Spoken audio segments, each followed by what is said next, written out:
show, and now we're talking about this is the Power premiere. I know everybody was waiting on it. The anticipation of Power Book Ghost 2. We got Stacks on here. We got Mark on here. You know, No good. our daily routine when we start the show is we gotta ask each other what we're sipping on. So, Stacks, what you sipping on? Well, tonight I'm fucking with Kettle One.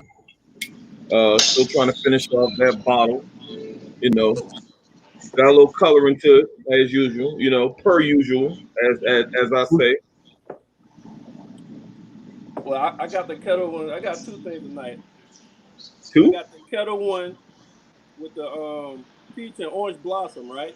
Got the Okay, fruit okay. drink, so I'm gonna mix that with some yeah, I'm about to say some crazy shit because I got that vodka Of course you are. with peach and orange blossom, so that's just bad for you. But I'm gonna mix it with some healthy shit, some flavored sparkling water. You see what I'm saying? Half Hey, and yo, half. hey, Yeah, yo, Mark, this man never disappoints, man. He never ever. nah, nah. You don't never know what he gonna come with, but he gonna come with something. You know what I mean? So that's and now in between, I got some Esme gin to Oh shoot it boy. with. That's Yeah. just in between, while we talk about this shit, because You fucking with gin and vodka? yeah, yeah, I'm just taking small shots of the gin, but I'm Yeah. drinking, I'm making my cocktail from the vodka. All Right. right. Make a And juice we about on to deck. we about to talk about Tariq and his little badass. That nigga every episode last year I had a drink because some stupid shit that nigga did that made me had me Yeah, upset. yeah. He Uh, did. He did make you drink quite often. You know You what I'm know what I saying? mean? I So mean, I can admit that. but what we're gonna do first? let me hold We're up. Let gonna me take, guess. Mark, you're not drinking because you got work tomorrow, right? Yes. You know what I mean? You already and know. that's fine. Toast up. You got if you got H2O, never hurts. But we're gonna take y'all back just a little bit. We're gonna go at least. Whoa. We're gonna recap as to how we got to where we got as far as Power Book 2, Episode 1. So what we're gonna do is we're gonna go back as far as the last episode of season 6 Okay. and how we got here. As we all know, go a lot of people out there simply don't wanna believe it, but Ghost was killed. He was killed by his son Tariq, We'll and see. Ghost seemed to win even in death, his supposed death. Because I know a lot of you out there still think he's alive because Ghost didn't leave Tasha shit, which I applaud him for. Um, and he gave his kids Tariq and the little girl. I Yeah. forgot Yeah. the Yeah. name. Yeah, Yeah. Yeah, Yaz. yeah. Tariq, of course, Tariq tells his mom, "Hey, don't worry about it. I'm gonna take care of you." But Tariq has to get a 4-year degree, and this is what Ghost always wanted for him. Ghost wanted him not to be in the streets, but to just be a better man. He always said, "I want you to be a better man than me." So, Mark, you want to talk a little bit about that last episode before we get into the meat Man, potatoes of the first episode? yo, the last episode, it was so crazy because I'm like, everybody was taking a shot at Ghost, it seems like, on the last episode. Everybody. And Tariq was one who finally ended it. But I mean, everybody's catching up with everybody. So I would say like this, it just looked like that it was Ghost final days. Like, listen, somebody gonna take him out because It was everyone going was too good trying. for him. It just looked like somebody got to get him, right? Um, and I'm just like, the way that I looked at it, I was just like, I know you know what he's going for, and Ghost was telling people off that whole last episode. He was feeling himself a whole lot. He was I feeling himself mean, a lot. he really was talking heavy to them. I'm like, man, if you want to know what talking heavy is, you got to see the last episode of Power. The last episode, right? Season 6. He's talking heavy to the Governor Tate, who ended up becoming the governor. Talk heavy to Dre.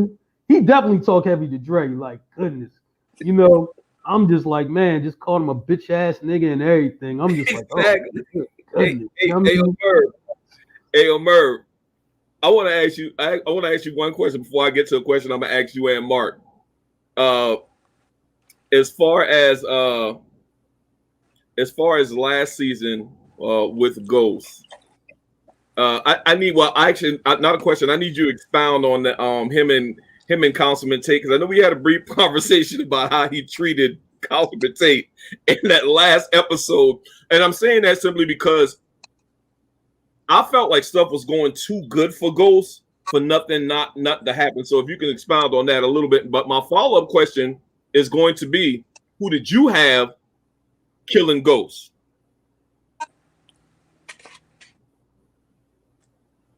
Merv, oh, Merv, you still there? I mean, shoot. Well, we gonna wait on him. You know what I'm saying? Oh, there you go, Merv. All right, he moving. Yeah. Who I have killing Ghost? Man, I thought about Tariq, but I was like, I felt like that was gonna be too cliche or too obvious.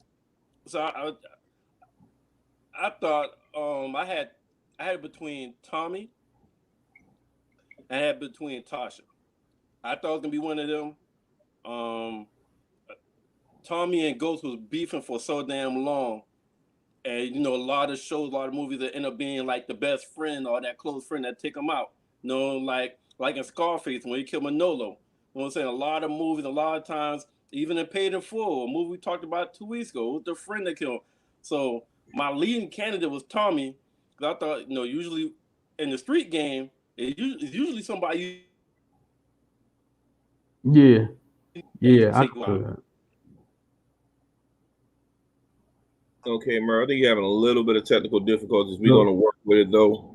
Okay. And Mark, so who did you have killing Ghost? Well, let's say shooting Ghost, because I don't want people to lose. Diehard Ghost fans out there, I don't want them to lose faith, because we people don't think want Ghost to coming back. man. I'm like, yo, before I answer your question real quick, all my Power fans who hasn't seen this, if you go on YouTube, right?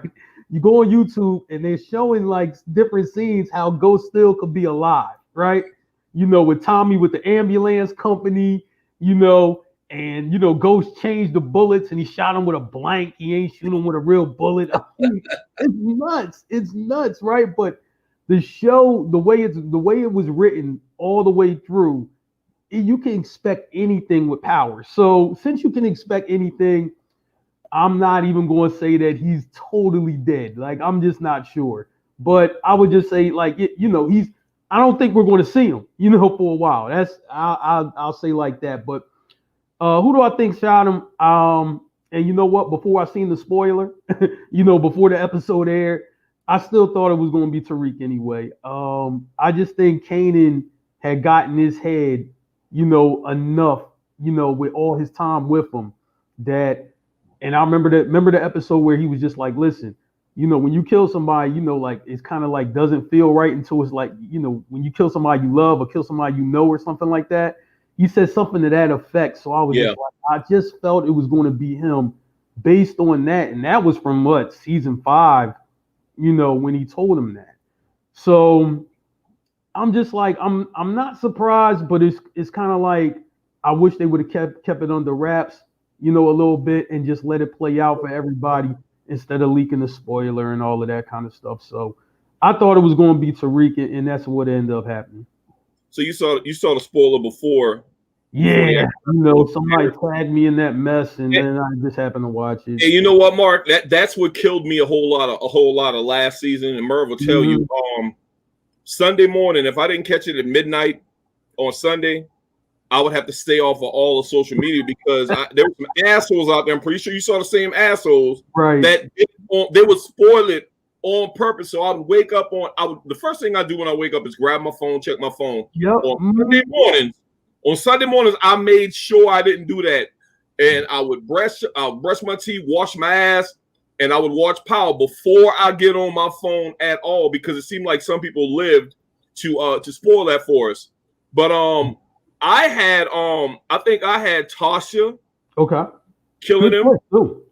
I still think it was a little bit cliche, because I went back and forth. I was thinking to myself, like, Cooper Sacks, maybe people wouldn't forget, maybe people wouldn't think of that. So that was my first guess. Okay. But my gut was telling me maybe Tasha may have pulled the trigger. Now, what we're going to do right now is we're going to go over we're going to review some of these long-term characters. Before we dig it, we want to just bring a lot of people up to speed that may not be that familiar with Power. We want to review some of the long-term characters, key characters that may factor into Power Book 2 in some way, shape, or form. So we're going to go over those characters, and we're going to have a correlation. Merv got a formula, which is very ingenious. He'll give you a lot to think about as far as his formula from Power to Power Book 2. You got the picks, Merv? Or yeah, I got it. All right. So, so this first picture, this is the correlation. We're talking about the parallel between Ghost and Tariq. All right. The two females that was in Ghost's life when he was before he got killed, it was Tasha and Angela. Both of them was ride or die for him, but both of them brought two different angles. All right. So you had Tasha born and raised of the street life. You cutting in and out, Merv. Yeah, I can see where he was going with that. I can see where he was going with that. You want to pick up on that, Mark? Yeah, I'm like, man, this season I think Tariq's going to be really smart. He's really going to have it all the way together. He's definitely going to think things out, before he do them. The mistakes that he made in Power, just kind of growing up and trying to find out, I think this time he's going to have it all together. He's going to know exactly what he's going to do, what he's doing. He's going to be, just the second coming, of his dad. I just honestly think that. As far as, these two ladies in Tariq's life, you can kind of see where that's going. One's a little bit more street, kind of understands that underworld, and the other one, does, is doing good, good in school, kind of understands that world. So I could see, where that kind of love interest kind of happens. And they alluded to it a little bit on the preview, so that's something, definitely, I guess to watch. But I can see, what he was going for. But one thing that I will say, right, whether, you like Tasha or whether you like Angela, the one thing that I will say is that, both of them were smart. They kind of, had things together, thought things through. It wasn't like, they made the best decisions, but they were both smart. And I think these two ladies that will be involved with Tariq at some point in the show also will appear, that way. They'll both be intelligent and have it all together. Okay, well, we got Merv back. Merv, could you expound before I go? I want you to go ahead and expound on that picture that you can put it back up, man. I don't care if my face ain't in there. All right. So with Tariq, you got Diana. She comes from a family that's the current boss man is inside. Tariq mom is inside. Lorenzo Tejada. Lorenzo Tejada. The Tejada crime family, I think. Yeah. Yeah, that's right. That's it. That's correct. So she's used to the street life. That doesn't bother her. She's caught a strong liking of Tariq. Then you got Lauren. Immediately. Lauren is in college. She looks like she's a strong, independent black woman, is not to be played with. She's taking a strong liking of Tariq, and so Tasha and Diana is parallel to me, and Angela and Lauren is parallel to me. Where both of them seem like they're not strangers to like growing up in the hood, but both of them want something better. All right, so it's almost like you see a little ghost forming. As much as he hated his dad, he's becoming everything like his dad. And from the first episode of Power Book 2, and then comparing to what we know of Ghost, I see everything forming as he's the next Ghost. So that's a parallel. You got two women in his life It's just like his mom. It's just like the mistress, his dad's mistress, and both of them is parallel. That's Okay, go those ahead, Pat. excellent points. Very excellent points. Here's what I'm going to say on this, man. I know a lot of people hate Tariq. I know this. I'm becoming a fan simply because Tariq is probably going to be better than his father. His father's going to get his wish, but not the way he wants it. Simply because, and everybody knows this. I mean, if you was raised by your father, he has a set of friends. Like my father, he was a hardworking steel worker. All of his friends was in the streets. So I was around him, I was around his friends, and I was around his other hardworking friends. Tariq is going to have a smorgasbord of examples of what to do and what not to do based on his father's life.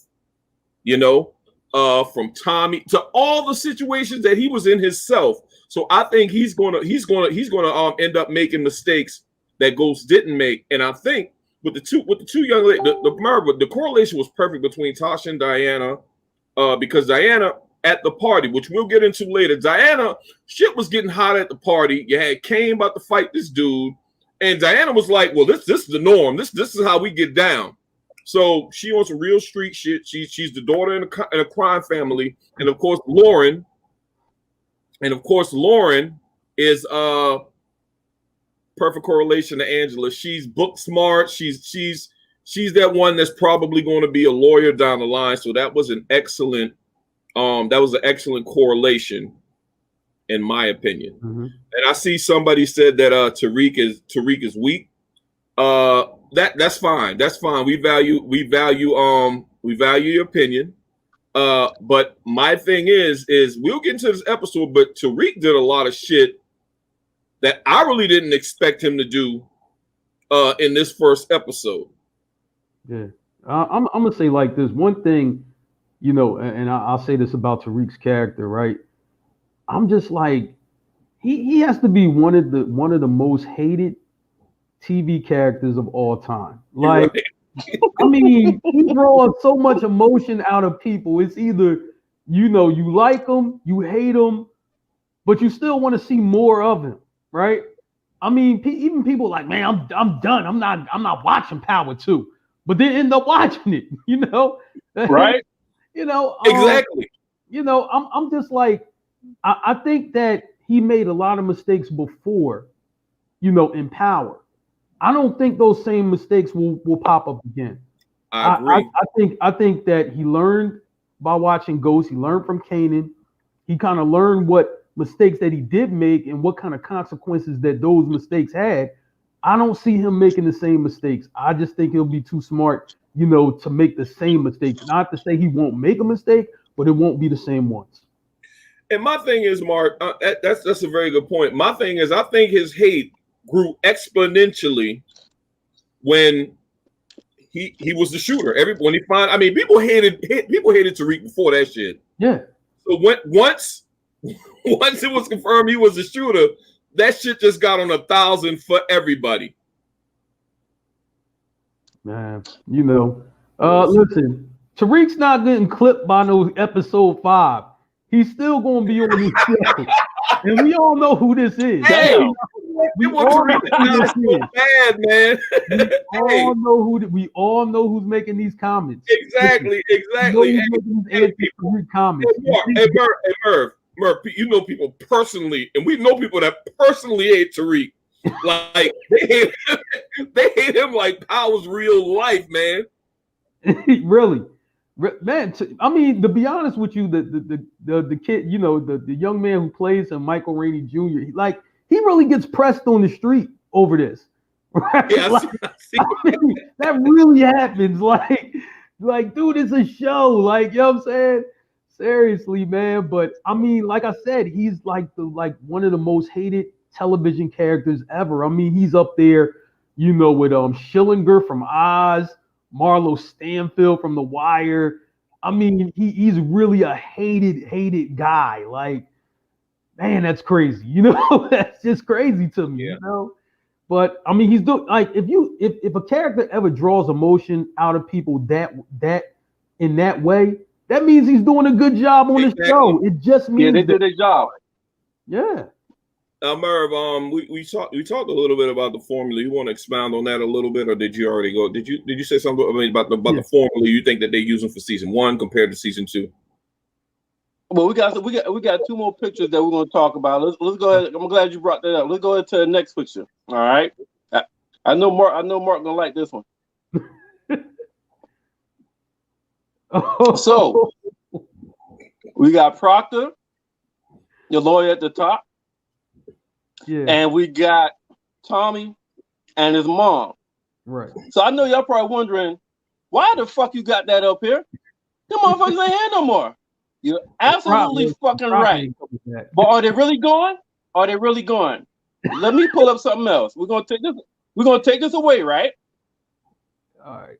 All right. And now we're gonna go to this next picture.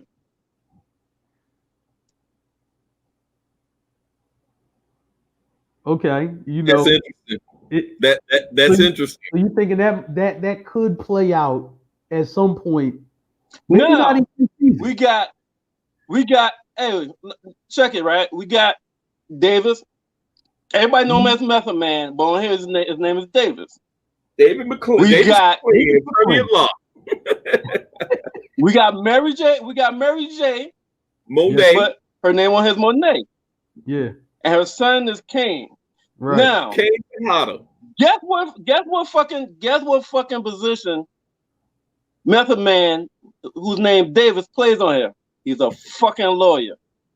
And he's a crooked fucking lawyer. We already know that first fucking episode. This is true. Now, when you go look at the bottom, you got a crazy ass mama and a crazy ass son, which in the first episode, this nigga already killed somebody.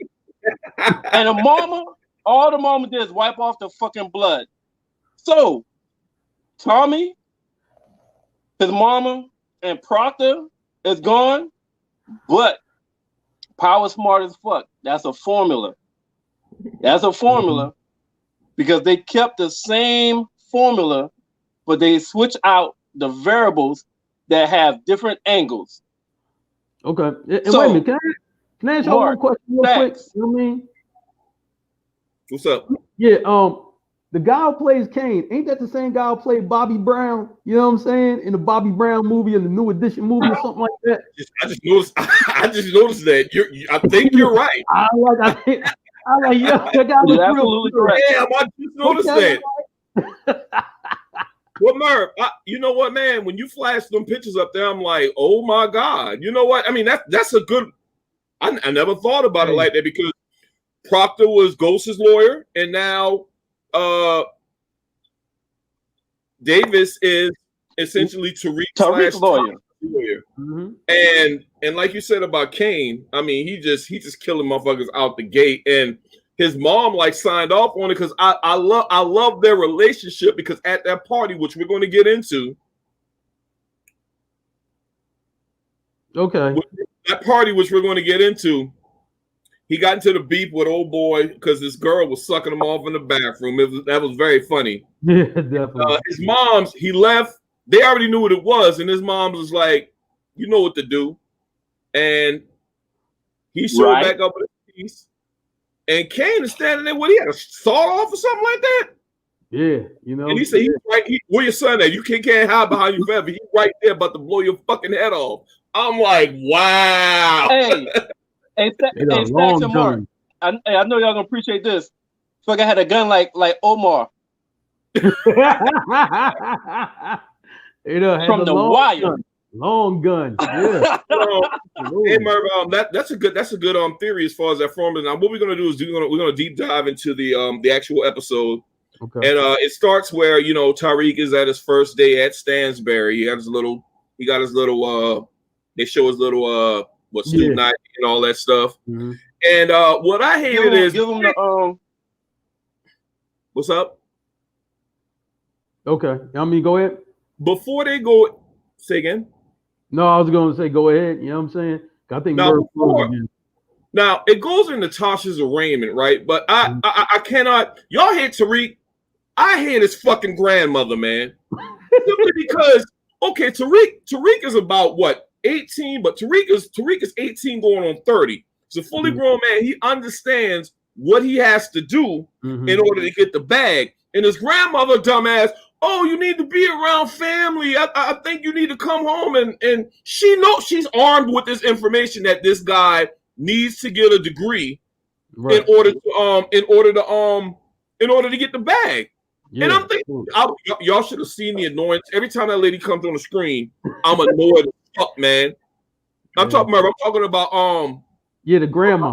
Tariq's grandmother, man. Yeah. Like, oh, you need to come home. And Tariq is telling her, I can't come home. I gotta stay in school and get this bag. Yeah, absolutely. If y'all just want to expound on that a little, I mean, and you know, they had the arraignment and all that stuff going on. If y'all want to talk about that a little bit, we're in the first 15 minutes of the show. We're gonna deep dive into all of it. Yeah, the arraignment was crazy because it's just like, all right, like, you know, it was a deal on the table, right? And Tasha, you know, pretty much thought like, yo, look, you know what I'm saying? I'm the one that did it or whatever.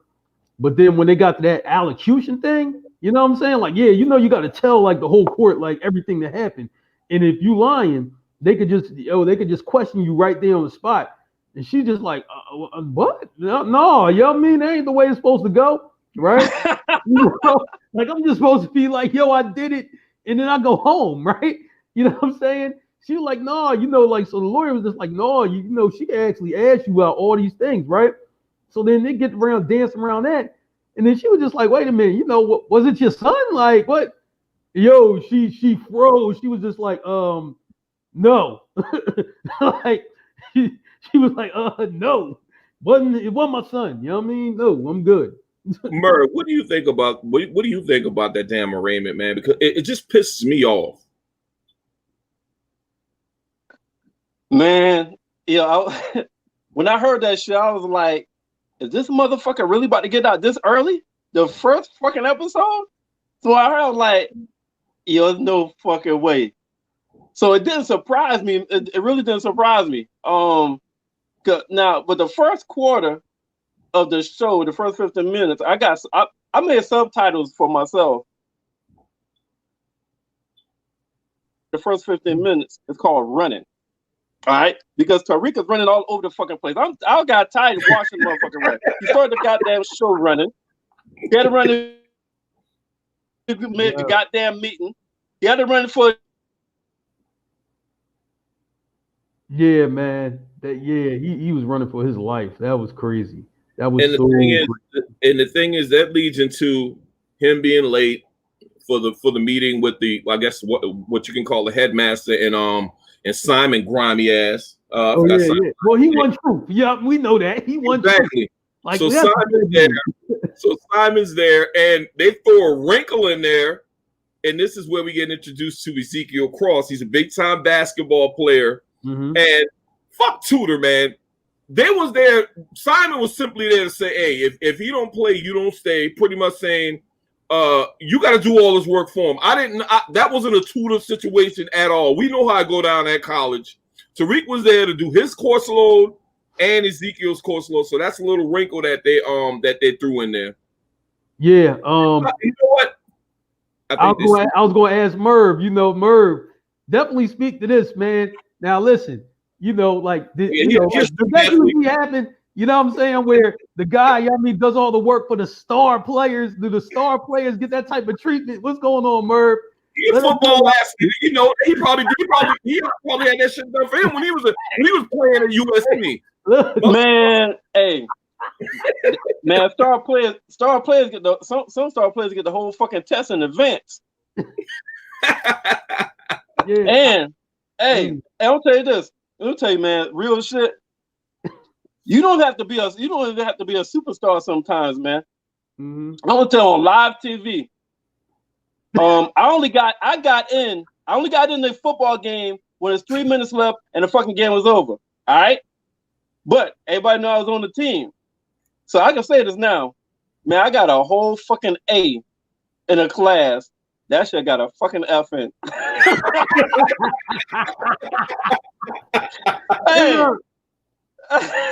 Hey, teacher was like, you gotta get up early in the morning, you gotta go run.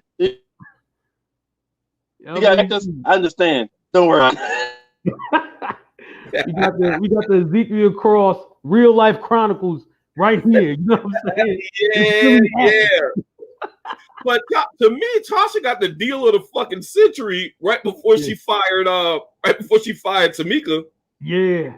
She literally just had to fucking allocute, which I mean, in fucking street terms, she had to say exactly what happened. She pretty much had to snitch on herself, but she would have implicated her son, so she abruptly fired her. Yeah. And I think everybody understand. Tamika didn't know, so Tamika immediately calls Tariq and say, "Your mom just fired me. You got to get her another lawyer." And Tasha's like, "You know what? Fuck that. I'm gonna just get a public defender." Because I'm not trying to be saved. I'm trying to make sure that my son stays out of jail, don't get implicated, so he can get that bag. Tasha's thinking kind of on a long game, in my attention. Mm-hmm. But I mean, in my opinion, but me, I never did like Tasha's character because she always gets in her own way. She always got in Ghost's way. Yep. So I mean, at the end of the episode, of course, she fucked it up with her plan, but we'll get into that as well. Mm-hmm. That pretty much as far as the well, we got to talk about how Tariq met up. Tariq in his first 15 minutes, he did meet Lauren. By Paige Heard. And she's one of those smart chicks that's hood because she immediately tells Tariq, yeah, we only got a couple of black students and some of them ain't even black. So that's what I like. That's what I like about her character. Tariq, Tariq also in that first 15 minutes, Tariq being the hustler that he is, Tariq already found a way to shorten up his stay at Stansfield. Mm-hmm. He heard about the colonical studies or whatever the hell it is, so he got out of school early. He suckered his way into that. Yeah, he ended up trying to sucker his way into that, and that pretty much concludes the first quarter. Mm-hmm. Now, I'm going to speak on the beginning of the second quarter. I'm going to let you guys chime in. Now, Tamika tells Tariq that that he fired Angela and she don't need to get him a lawyer. But this is where Method Man had introduced. He's playing Davis McLean. Yeah.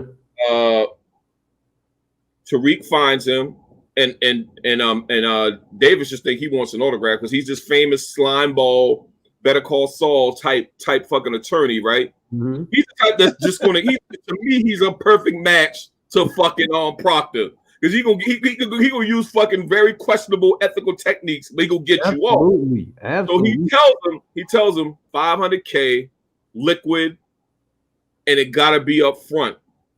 So how do you guys feel about the introduction of Davis McLean to Power Book 2? I'm gonna go with you first, Merv. Hey. Listen, man. Method Man has really developed as a fucking actor. I'm calling by his real name. His name was Davis, but just in general, this nigga has really developed as a fucking actor, and he's gotten real. In this series, the motherfucker is charismatic like a motherfucker, yo. He's very charismatic in this motherfucker, man. So when he was like, yo, that everything, and he's smooth too. Like everything he's saying is just fucking smooth as shit. I think I'm gonna enjoy. I think I'm gonna enjoy this. I think I'm gonna enjoy this character, man. I think I'm gonna enjoy this character. Man, what you think, Mark? Yeah, man. Straight scumbag, but I love it though. I mean, really, man. I mean, he just, he's just like, and he really has like a smart ass way about him with this character, right? Like when he's talking to somebody, it's almost like he's basing them. You know what I'm saying? Every time that he talk, he just say some smart ass shit. So I think this is what you're going to get. You're going to get those quick answers. You're going to keep it short, but he's going to make people look stupid at the same time, and then just kind of run down his argument the way that it needs to be ran down. But even with Tariq, it was just like he was schooling him. He was just like, yeah, man, look, he's like, your situation doesn't define you. Your parents don't define you. You know what I'm saying? You can be anything you want to be, right? And I'll give you that advice for free. And that's for free. So I'm just like, man, like it was almost like he just told him that, like, all right, beat it, kid, get out of here, right? Yeah. Right? He was just like, yo, he like, no, man, I'm trying to really hire you as my lawyer. How much? Man, 500K. Liquid. You got that? Then come talk to me. You know what I'm saying? Up front. Up front. That's it. Yeah, but I think he's going. I think he's going to be a great character, man. He definitely doesn't need the truth to win. He just like, look, man, what can we sell to a jury? What can we get him off with? And that's how he's going to roll. And that's why I think people are going to enjoy his character. I think this is going to be some of his better work. I know people seen him on The Wire. They seen him on The Deuce. They seen him on countless movies. I think this is going to be some of his best work right here, though. I agree, man. And the next thing that happens is Tariq actually gets the ball rolling on getting back in the game. He goes to his grandmother's house and he's looking for Tasha's old books so he can get the contacts from the daycare. Right. Hey, yep. And that's why my subtitle for the second quarter of this fucking show is called Searching. Because the whole second 15 minutes from the 15-minute mark to the 30-minute mark of this fucking episode, the nigga is searching the whole fucking time. All right? Fucking Tamika got fired. The lawyer got fired. So now you got to search for a fucking lawyer. Right? Then the lawyer, we just talking about how the lawyer was like, yo, 500K up front, liquid, before I do anything. Now what the fuck you got to do? This nigga got to search for fucking money. But how the fuck he gonna get the money? Now you gotta search for the fucking contact from the daycare. So he goes to the house and search through all the boxes, all the fucking documents. So the second quarter of this show, I call it searching, because everything in this whole 15 minutes, he's searching for something. Yeah, I mean, good point. And he had to search for the product too. He had to go to the exactly. who burnt them. You know what I mean? He had to go exactly. to Effie. And it's noteworthy that Tariq actually has three. I don't know how Effie's. I'm assuming that he's going to continue to get the product from Effie, but that would make three women that's going to be in Tariq's life. Do we agree on that one? You got Effie, Lauren, and Diana. I think so. I agree. We all know that kind of led to Ghost's demise. So we'll see how Tariq. we'll see how Tariq handles this. Hey, listen. We all know it. Hey, y'all know what? Pussy is undefeated. Pussy is undefeated.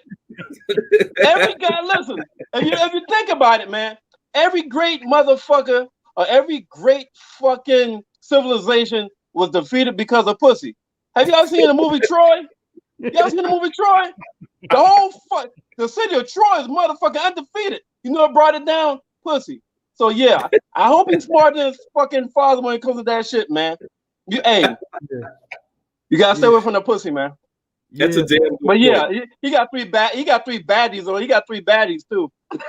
Yeah, little young baddies, as they would say where Mark is from. Three young Jones. Young Jones. In the city of Philly, that's what they call him. He got three young Jones that that he dealing with. But I like how he gets into his ghost bag here. I just love it because he contacts. I forgot what the stripper name is, but he contacts her because he knew she was moving to work in the strip club for his mother. Epiphany. And Epiphany. Yeah, exactly. Yeah, it was Epiphany. Yeah. And if you remember the phone call that she got when Tasha called, grandmother answered, she talked, Tariq got on the phone, and his annoying ass grandmother is right there. Oh, why I can't listen when the guards can hear everything? I'm like, get the fuck out of here. Like, you niggas trying to get the bag. You trying to fuck it up. But what's key there is Tasha told him, and I like how they speak in code. She was like, I do not need you to open back up the daycare. Tariq is fully in his bag and just saying, man, fuck that. I gotta get this product, and I gotta get this weight moving. This is how I'm gonna deal with this. So he pretty much lied to Tasha and tell him, I'm not gonna open up the daycare. He hooks up with Epiphany, and she tells him, you got to get your own product. So he goes back to Effie. Now, if you don't remember, Effie is the reason he got kicked out of the choke. choke, right? Yeah. He got kicked out. Okay. Yeah.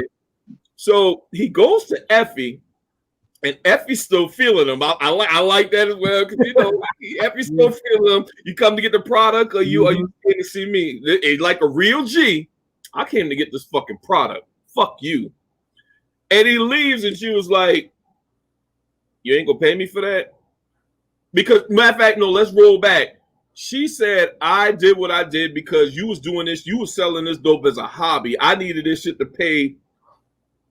For books. To pay school, get books and shit like that. I respected that. So she said, so I had to take out the competition. I actually respected that. So she said it was just business, and he did the same thing. She got the product. She gave him the product rather. He left. She was like, "You gonna pay me for that?" It's like, nah, it's just business. Yeah, exactly. Again. What you got on that, Mark? Because that all him hooking back up with Epiphany to move that weight, and his interaction with Effie, I think that was key there because I think that's going to be an ongoing thing.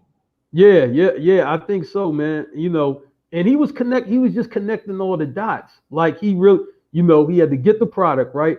And he really didn't really harbor no real bad feelings. It was just like, I mean, you see somebody face to face, you might talk some shit, but he was really there to get that product.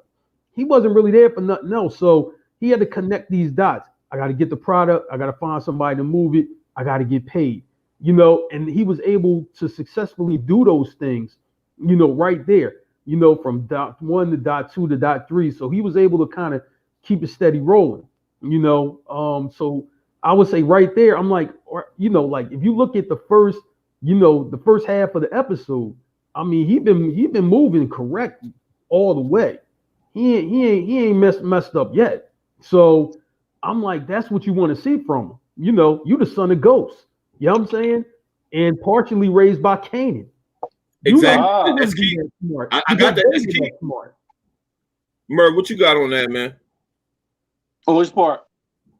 On the Tariq contact, getting the daycare started back up, hooking back up with Epiphany so she can move that work.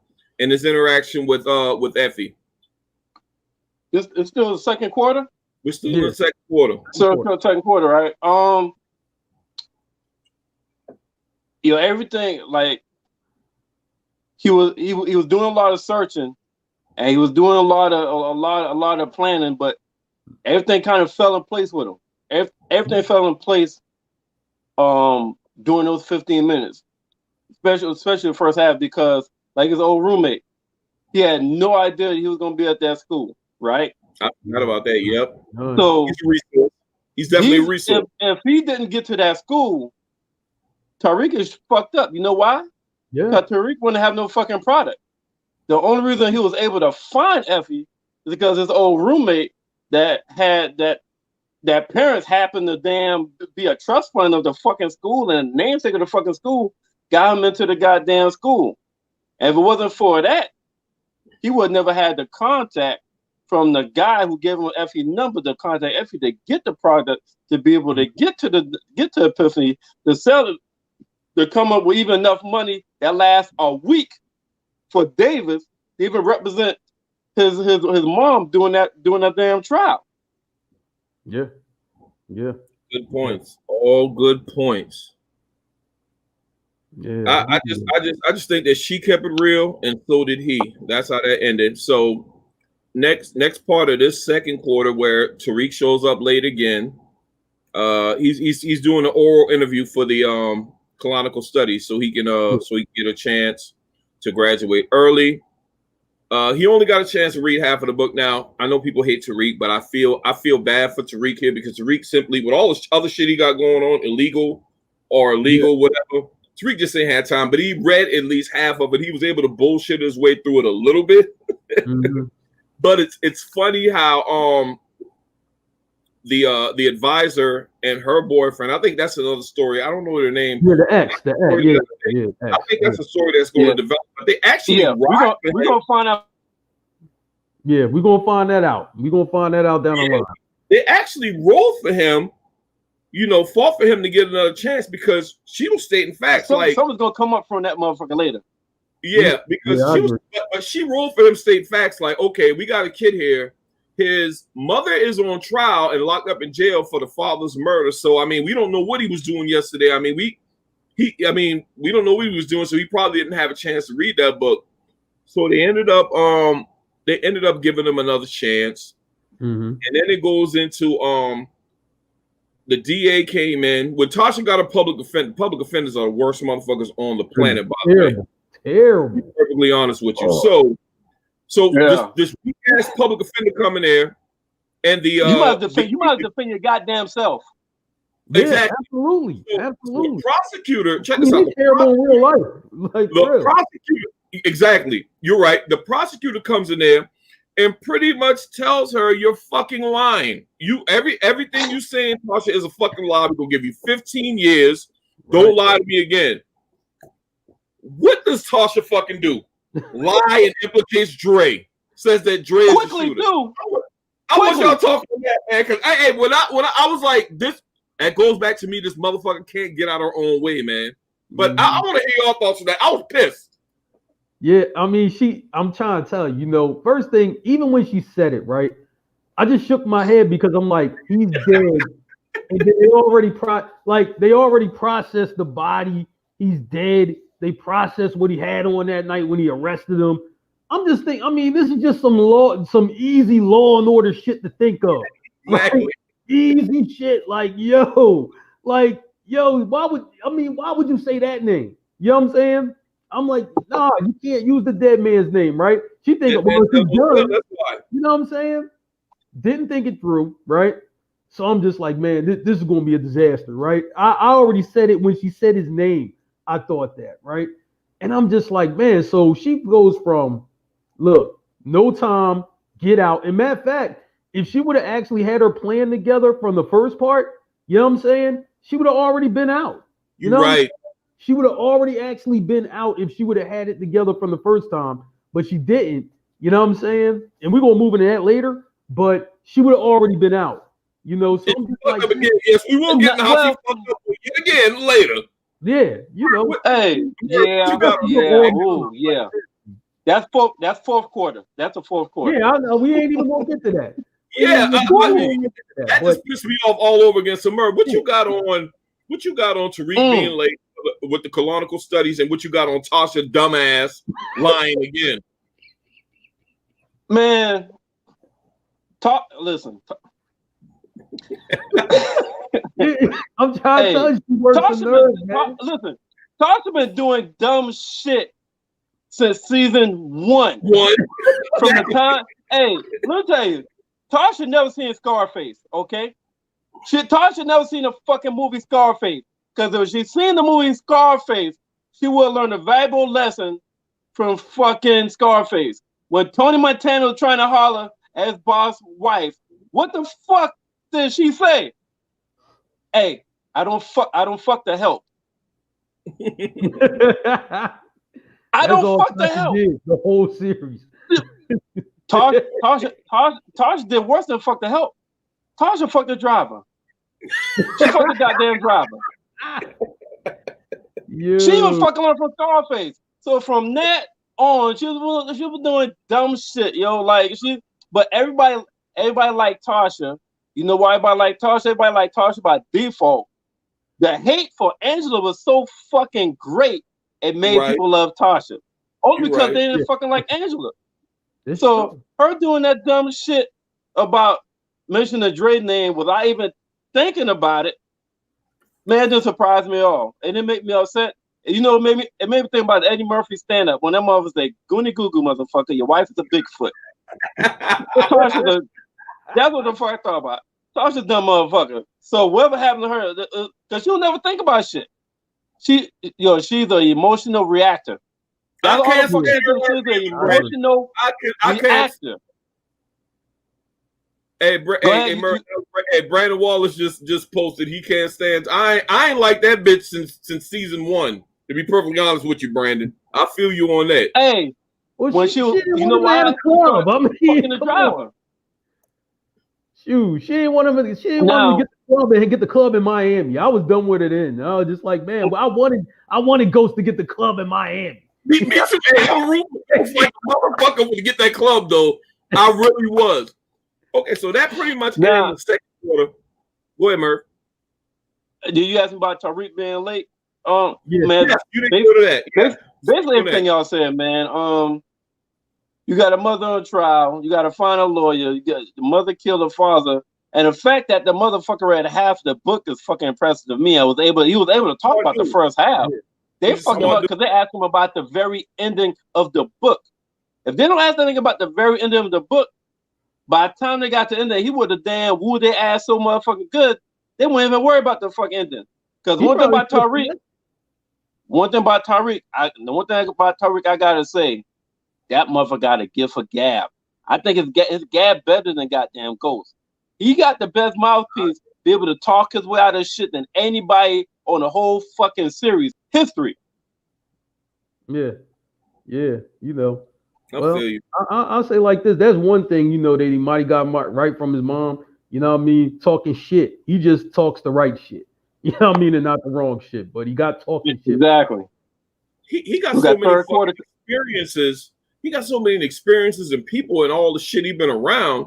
He can't. To me, I know people hate Tariq, but he can't help to be a well-rounded guy in this series. Yeah. And Brandon Wallace, I see that. That's one of the reasons I didn't like Tasha as well, because Ghost was trying to find his way out the game and go legit with the club game. And Tasha wanted this motherfucker to be a drug dealer till the day he died, even though the streets are undefeated. We all know that. Jail or death. That usually happens when you a kingpin. Well, let's go into the third quarter and let's talk about something that kind of confused me, but we're going to speak on it because that's what we do here at the Guys, the Merv Stack Show. Okay. Cooper Sacks. Okay. He is a U.S. attorney. Before we get into what we need to get into, he has a meeting with this guy from the DNC, and along with what's the other lawyer name? The Oriental Cat. I think his name is or something like that. Oh, John Mock. Yeah, John Mock. Yeah. Okay, so the guy from the DNC. Well, let's give some context. Sacks has to keep this case low profile because Tariq got him by the balls. Absolutely. Tariq told him, "I saw your ass the truth. I don't want to have the night that my dad got killed. I don't want to have to say that your ass was there." So Sacks got this U.S. attorney job. Smart. He's a smart, dirty ass lawyer, like a lot of them are, and kicked that shit down to the fucking local courts as a domestic. But John comes in with this DNC guy, and you want this shit on somebody. So they came up with the big idea to just say, the Democrats didn't want to look like they had a fucking murderous drug dealer, you know, as a candidate for lieutenant governor. So they did what any dirty law enforcement official does. They want to get somebody, so they want to charge Tasha on the kingpin, mind you, queenpin statute, which would give her the damn needle. I thought that was dirty. I thought that was very dirty. And of course, we go into the next part where Sacks is having his family dinner and they keep calling him Nancy. Now, I'm gonna let y'all give y'all take after me, but I'm assuming that Sacks, Cooper Sacks had a gender reassignment, as they call it. That's speculation right now. But they keep calling him Nancy, and I couldn't have been the only one that was confused on that whole thing. But I just want to know y'all thoughts on that. Mark, you go first, man. Yo, I'm like, when I heard it the first time, right? I'm just like, all right, I'm gonna let it go, right? Because I'm like, maybe it was just like a mistake or something in the script, right? But they just kept doing that shit, and I'm like, yeah, I'm calling them a broad name, like, yo, this is crazy. Like, I'm like, man, you know what? And I started to think, I'm like, yo, TV be wild nowadays too. You know what I'm saying? I'm like, yo, you know what I'm saying? I'm like, man, this wouldn't surprise me. You know what I'm saying? Like, nothing surprised me about TV, but I'm just like, that was just wild. That whole dinner was wild. Like, matter of fact, you know what's crazy with that dinner? They could have cut that whole scene because like none of that matched the show, right? Except this Nancy part. And if it comes true later, then you'll understand, you know what I mean, why they needed the scene. But at that time, it's just like, Yo, they could have skipped all the way until he had the meeting with the brother, Well, right? Mark, I think Yeah. there's some context there that we probably going to need later, but I get your point of that. What do you think about the whole dirty meeting between the DNC guy, John Mock? What do you think about that? I'm gonna tell you, man. Here's the thing, right? The DNC guy is like, look, we gotta keep St. Patrick's name clean no matter what. The real truth about this man cannot come out ever, right? Yep. So, Mott always, wanting to, grab a headline, high profile. Exactly. It's just what he do. It's just what he do. When you bring him in, this is what he do. This is what he did when he first came in. Like, yo, let me get this high profile case, ball rolling, everything like that. Yo, man, just charge Tasha as the queen pin, and we'll just dump it all on her. But the problem is that who he's choosing to pull this off ain't capable of pulling it off. That's something, is going to come out down the line. But I'm just like, dude, I'm like, if you're John Mock, right? And I'm just like, you work with Cooper Sacks. I'm like, this dude has dropped the ball more times than Russell Westbrook in the playoff game. You know what I'm saying? I mean, come on, man. You know what I'm saying? Yo, this guy fumbles all the time, right? And you trust this guy? Come on, man. You out of pocket for that, man. Go ahead, Merv. What you got? We in the third quarter now, man. Hey, so speaking on Sacks real quick, everything that Mark just said, I agree. Because this motherfucker has never gotten any. Yo, they need to change the motherfucker's name from Sacks to fucking Barney Fife. All right? Because Barney Fife has gotten more goddamn criminals that he's went after than fucking Sacks, yo. The whole fucking series, I can't think of one person that Sacks was able to get or to nail. You know what I'm saying? Then after that, he got this infatuation with Ghost, and it made Sacks look stupid so many fucking times. Angela made Sacks look stupid so many. The motherfucker's about to go to jail and get arrested. So I feel like they pick. Yo, that's a great fucking question.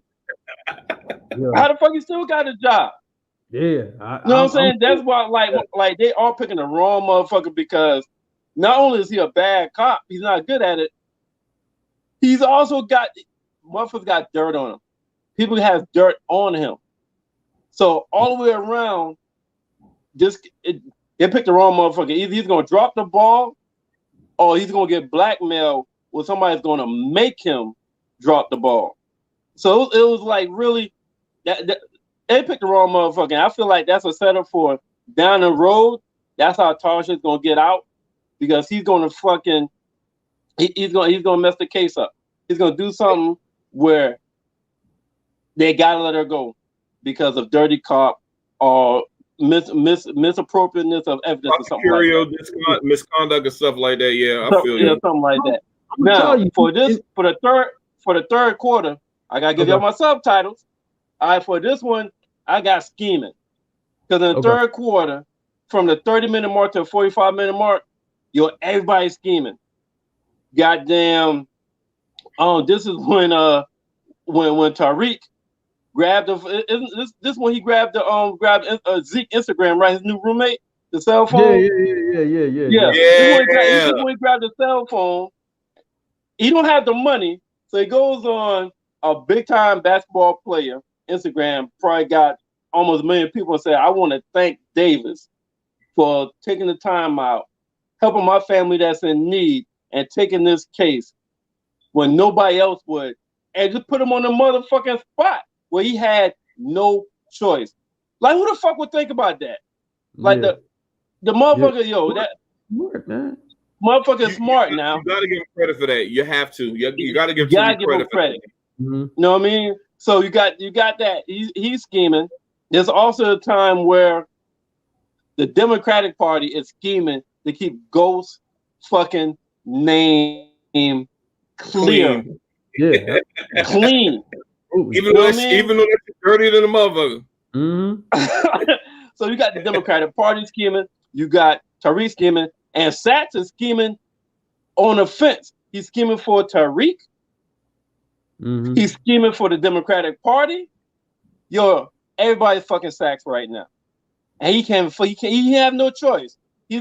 Sax is being a political hood hoe right now because everybody's fucking him. Tariq fucking him, Democrat Party fucking him, and he ain't got no choice but to bend over and grit and bear it. He has no fucking choice. He has no fucking power at all. He has no influence in life right now. And so all that going on, I got the third quarter subtitles being scheming because everybody's scheming. Yeah. And one thing, man, about Sax, even if you go back, to Power, from the original all the way up till now, he's always pressured into doing something. It's like he never really has a thought on his own. He's always pressured into doing something, and it's always the wrong thing to do. I mean, I just made mistake after mistake after mistake. The only thing that he played halfway decent is how he handled Dre, but even that didn't even work out for him in the end. You know what I'm saying? Yeah, Dre turned it back on him. So I'm just like, man, it's all messed up. Like this guy, man, he's terrible. You know what I'm saying? He's terrible throughout the show. Well, the very good points, gentlemen. The fourth quarter, man, which is good. I think that starts off with it's the party scene in the fourth quarter, if I'm not mistaken, man. There's a lot to unpack there. We got Ezekiel Cross takes Tariq to meet his extended family because he's from down south. I think he came from down south up north to play ball. Yep. Okay, so they got a party and it's live, and that's when Tariq comes into contact with Diana, and immediately she's starstruck. She's feeling him immediately. Well, Tariq goes to the bathroom, and Kane Tejada, new character, he's in there getting fellatio from some dude's what's the dude's name? I forgot his name. I'm forgetting his name too. Rel. Yeah. It's Rel. Is it Rel? Girl? Yeah, Rel. Yeah. It's Rel. He's in the bathroom getting fellatio from Rel's chick. So Tariq was like, "Oh, I can't use that bathroom." So Tariq and Diana connected immediately. Yep. They got a really good party going on, and then there's this confrontation between Kane and I forgot his name. Rel. And Rel. And Rel. Yeah. So they start pushing, and the funny thing about this scene is that Diana's just standing there, and she tells Tariq, "Yeah, this is the norm. This is pretty much how this go down." I'm gonna let y'all take it from there. As far as the well, another thing I remember, you got this is the introduction of Monet, who's played by Mary J. Blige. She's Monet. They don't have Tejada. I guess she's Monet Tejada, part of the Tejada crime family, because Lorenzo he's inside, as Diana says, and Diana is so entrenched into this life that what's about to go down is like normal behavior. So I'll go ahead and expound on that as far as the third quarter. Go ahead, Mark. Fourth quarter. Yeah. Third or fourth? No, we in the fourth. We're in the fourth. My bad. Yeah. Okay. I'm gonna tell you, coming through the party, right? And it's just like, I mean, that whole scene was funny. That was where my comic relief happened right there. Even when they got out the car, right? And he was just like, "Yeah, well, you ain't read Moby Dick?" He was like, "I wasn't in school to read. Like, I was here to play ball." That's facts, though. So I'm like, man, they're going in the party or whatever, and everybody's kind of congratulating, Zeke. You know what I'm saying? For getting in the Stansfield. He's about to be big time with the basketball and everything like that. Had a whole party decked out for him. Everybody like, "What's up? What's up? What's up? What's up?" Then Tariq was just like, "Yo, where your bathroom at?" And he walk in the bathroom, see the boy Kane with the chick, like, "Oh shit!" He closed that door real quick. Get that up out of there, And they go to the party's popping, the whole nine, and then you know what I'm saying, Kane come out, he's like, "Yo, where my chick at, boy? Real, where my chick?" You know what I mean? Who, her? Like, real disrespectful. You know what I'm saying? And then that's how he was super disrespectful with that. You know what I'm saying? Hey, like, why you asking me? Hey, Mark said, "Why you asking me about your bitch?" Exactly. Super disrespectful. I'm like, man, so it's like, yo, the bull had to react, when you get disrespected like that. And then Monet come there and shut it down, like, yo, get the fuck out of here. But then she tell her son, like, look, he coming back. He gonna come back over this pussy. He coming back. You know what I'm saying? Which he did, you know what I'm saying? And Kane eventually had to handle him, you know what I'm saying? But I mean that party was a lot of comic relief in there. I laughed, pretty much through the whole thing. What you got, Merv? That Mary J. Blige, who's known as Monet, Yeah. she has on this show, man. She has a fucking presence. You know what I mean? Like, I don't know if y'all realize it. Yeah. She didn't say much this episode at all.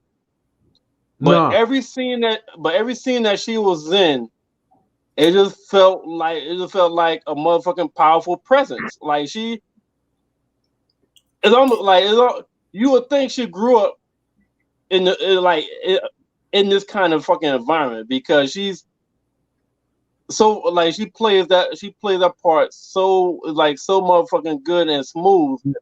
She's like she's quiet, almost like a silent assassin.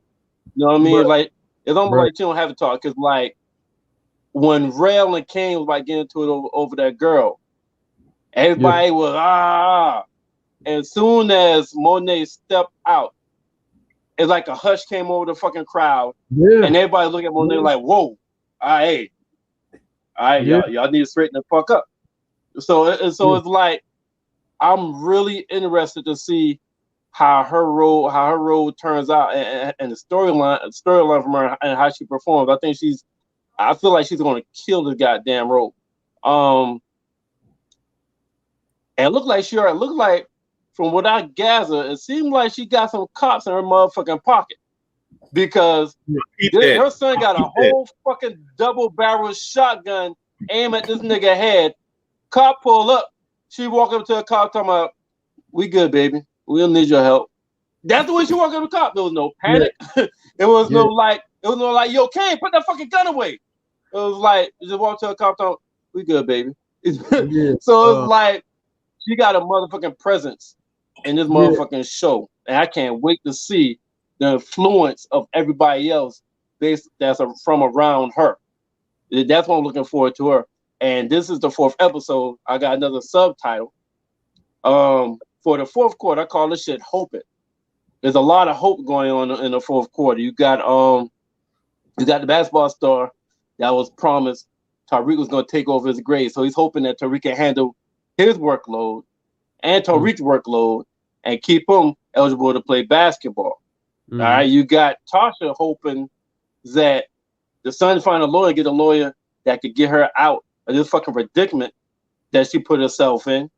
You got Tariq hoping that he found a good enough lawyer, but also a not really an ethical lawyer that's willing to play the game, but good enough to got the skills to play a game and have good closing argument to get his mom out. So on the 4th quarter, I got calls, the subtitles hoping, like everybody is just hoping, almost got their fingers crossed, relying depending on other people to get what they need done from what they can't do. The basketball player can't make his grades, he needs Tariq to do it. The mom can't find a lawyer, need Tariq to find a lawyer. Tariq can't get his mom out, so Tariq gotta find somebody that could get his mom out. So everybody is that this person can keep their ass afloat. Yeah. All good points, and that's just a little bit into the 4th quarter. But I want to do something a little bit different. I want after the party scene. If I'm not mistaken, they didn't go back into court. No, but we had the scene where of course Kane met up with Rail in his hallway and murked him. I want to talk about that a little bit, and then I'm gonna let you guys expound on the rest of the 4th quarter. And this Merv, this goes all the way back to your correlation to him and Tommy. Now, he had the silencer on the pistol, shot about 3 shots. And did y'all see the smirk on his face before he shot him in the head? And the only thing I can think of at that point, I'm like, man, this is similar to how Tommy was murking cats.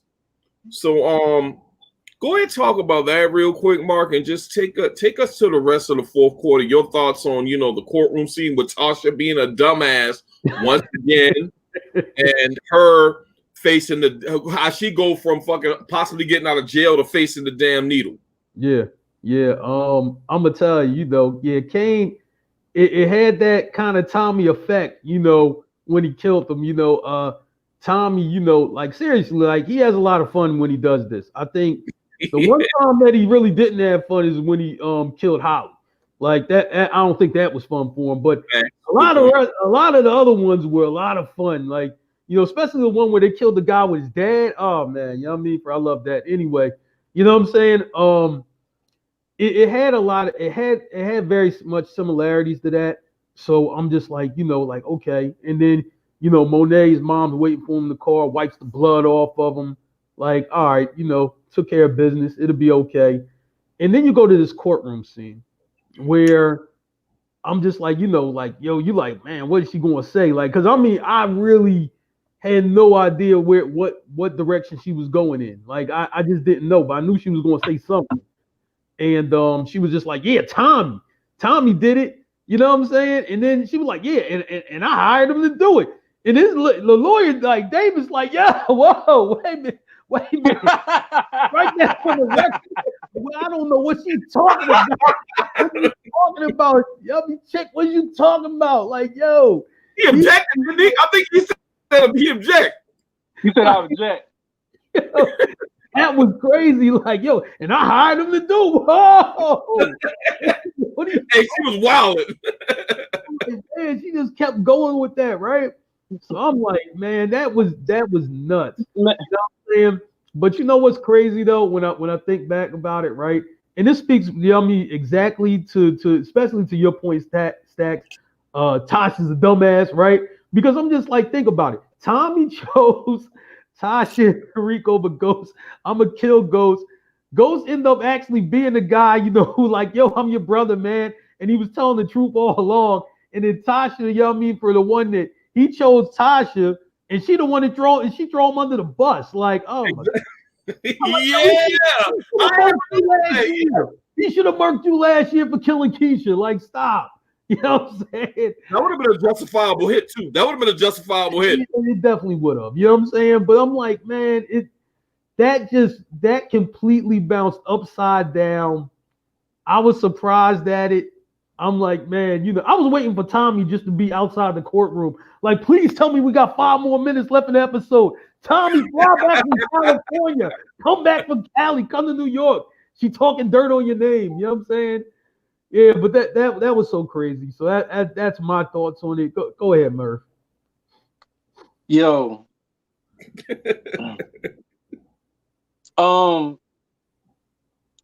Tasha. That's the you should call that last thing she said the final fuck up. All right, because until that moment, I don't know if y'all pay attention. Until that moment, Sachs was able to keep the Democratic Party off of Tasha's ass. So I was like, right. No, I'm not doing that. Y'all know damn well she was no fucking queen pin. They're like, nah, y'all like, yeah, you got to put like Sachs like, nah, she was no queen pin. So he really had no merit to even charge a Rico, right? So she was about to get free. They asked for a name and gave a name. They didn't ask for a valid name, just like, give us a name.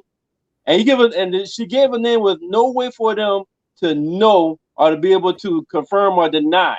So it was smart to name somebody that they couldn't goddamn call immediately or get in touch with immediately or had no idea where the fuck they was at. They was smart on to call that kind of name. It was dumb to call that kind of name because you are talking about a motherfucker that would drive 5,000 miles to pull in your fucking head and drive 5,000 miles back and go to sleep like nothing fucking happened. Now, the fucking prosecutor said, why would Tommy do that? Motherfucker, you could have. Hey, at that point, you should pull the nigga move, huh? when a nigga in the trouble with his girl or something, you should be like, huh? Man. I don't know what you're talking about. And the prosecutor don't even. I was like, yo, that nigga's crazy. I don't know why the fuck he did that. Yeah. This motherfucker said, and hey, get this. Before she said it, while she said it, this motherfucker did the little twist of the fucking neck with attitude. Cause I asked him to. Oh, Rico! Got him. Merv, I told you she was quick. Go get that motherfucker right now. Until she said, because I asked him to, she was going home. Conspiracy. She was going home because they had no real evidence, no foundation, no merit to charge her as a queen pin. The motherfucker was going home until she said, because I asked him to. That's her final fuck up. So it's gonna be like, remember when Ghost was in prison the whole fucking season, like 3 seasons ago? That's this Tasha right now. That's what the fuck Tasha gonna be in prison or locked up prior to the final episode before she get out. Because I think she's gonna get out. Now, this court scene, in my opinion, had the best had the best fucking moment to me in this show. Stacks, you ready to go into the highlights and the other shit? Yeah, let's do that. All right, because what I said is gonna bring in other stuff. So I felt like the quote, the scene of the show came in that last scene to me. All right, so when I say the scene of the show, my favorite scene, or the best scene, or a scene that really caught me, or the scene that really stood out. All right, the best scene, the scene of the show to me came in the final 5 minutes. And I had to write that shit down. It said, so when they arrested Tasha for RICO, and Davis, which is Meth Man, turned around and said, "Yo, what the fuck you got me into, kid?" Yeah. And Tariq said, he thought about it. Tariq's so motherfucking quick on his feet when it comes to replying and shit. He was like, Tariq took around, he looked that motherfucker dead in his fucking eye and said, "I got you in the biggest case of your career. The publicity in this case is huge, and you're in the fucking spotlight. My mom is innocent. Sachs has an agenda for her. And if you win, when you win, you will fuck up the DA, the prosecutors, and you go down as being the greatest criminal defendant in history." Nigga, I'd ready to go defend Tasha after hearing that shit.